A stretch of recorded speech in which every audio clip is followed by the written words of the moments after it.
எல்லாருக்கும் வணக்கம். பொதுவாக வந்து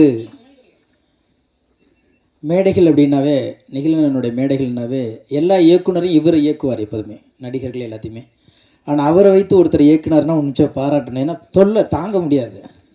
அது வேண்டான்னு விட்டுட்டும் போக முடியாது, வேணும்னு தூக்கி சுமக்கவும் முடியாது. ஏன்னா என்னென்னா அந்த அளவுக்கு வந்து அந்த ஆக்கிரமிப்பு, அந்த அன்பினாலும் நட்புனாலும் அந்த ஆக்கிரமிக்கிற அந்த ஒரு பெரிய கேரக்டர், அந்த குணம் வந்து சில பேத்துக்கு அது இதுவாக இருக்கலாம், இது ரொம்பவோ அப்படின்னு. அப்படி இல்லை, அவர் இயல்பாகவே அப்படி தான். அது உங்களுக்கெல்லாம் நான் சொல்லி தெரிய வேண்டியதில்லை.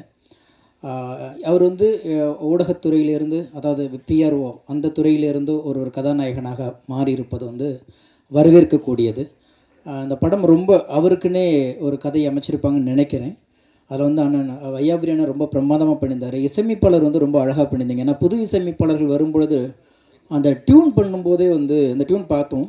நிறைய விஷயம் நானும் அண்ணனும் கூட கௌதம் அண்ணனும் பேசிகிட்டு இருந்தோம். பொதுவாக புது இசையமைப்பாளர்கள் இருக்கும்போது அந்த காடு பிடிச்சி பண்ணும்போதே பிசிறு தட்டும். அப்படி இல்லை, நல்ல ஒரு 20-30 படத்துக்கு கம்போஸ் பண்ண அந்த எக்ஸ்பீரியன்ஸ் இருந்துச்சு. உண்மையிலே பாராட்டக்கூடிய விஷயம் அது. அதனால் வேண்டி அதே மாதிரி அவர் வந்து எடுத்தோடனே காக்கி சட்டை போட்டிருக்காரு. வழக்கமாக அநீதிகளை எதிர்த்து போராடுற ஹீரோக்களோட வரிசையில் எங்கள் மூத்தல் அண்ணன் வந்திருக்காருன்னு நினைக்கிறோம். வாழ்த்துக்கள். இந்த டீமில் இயக்குனர் அவங்க எல்லா டீமுமே வந்து ரொம்ப நல்லா பண்ணியிருக்காங்க. பொதுவாக அவர் தான் 10 படங்களை கொண்டு போய் வெளில சேர்ப்பார். இன்றைக்கி அவரை கொண்டு போய் சேர்க்குற அந்த பொறுப்பு உங்கள் குடும்பத்துக்கு தான் இருக்குது. ஏன்னா உங்கள் குடும்பத்துலேருந்து ஒருத்தர் இங்கே வந்திருக்காரு. அதை கொண்டு போய் எல்லா இடத்துலையுமே சேருங்க. அவரை நம்பி ப்ரொடியூஸ் பண்ண அந்த ப்ரொடியூசர்ஸ் கண்டிப்பாக ஒரு மிகப்பெரிய வெற்றி அடையணும். இந்த படம் வெற்றி அடையும், அந்த நம்பிக்கை இருக்குது. ஒரு இலகுவான ஒரு நட்பு இந்த ஃபீல்டில் கிடைக்கிறது ரொம்ப சிரமம். அப்படி சரியோ தப்போ நிறைய ரணங்களின் மீது நடந்து இந்த இடத்துக்கு தான் அவர் வந்திருக்கார். நிறைய அவமானத்தின் மீது நடந்து வந்திருக்கிறார்.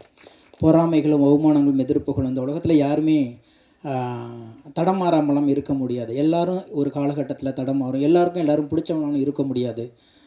எல்லா சிரிப்புலையும் உண்மை இருக்கான்னு தெரியாது.